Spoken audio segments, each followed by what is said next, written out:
নমস্কার, গুরু কৃপাহি কেবলম।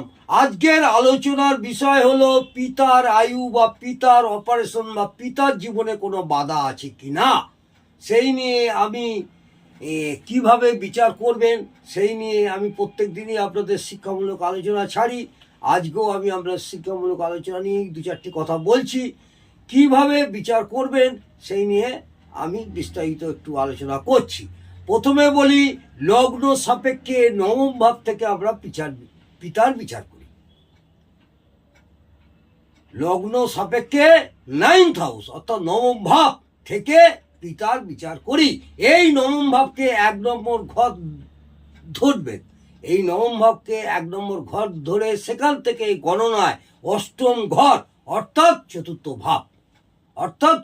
ভাব বা বন্ধু ভাব থেকে তার আয়ু বিচার করা হয়। সেই জাতকের পিতার আয়ু, অপারেশন এবং জীবনের বাধা এইগুলি সম্পর্কে বিচার করা হয়। আজকে এইটুকুনি আপনাদের বিচার করার পদ্ধতিটা বললাম। পিতার আয়ু, পিতার অপারেশন বা পিতার কোনো বাধা আছে কিনা। অনেক জাতক জাতিকারাই এসে বলেন যে আমার বাবার শরীর কেমন যাবে, বাবা কতদিন বাঁচবেন। তখন আপনারা এইভাবে বিচারটা করলে আশা করি আপনাদের অনেকটাই সাফল্যমণ্ডিত হবে। নমস্কার, জয় মা তারা।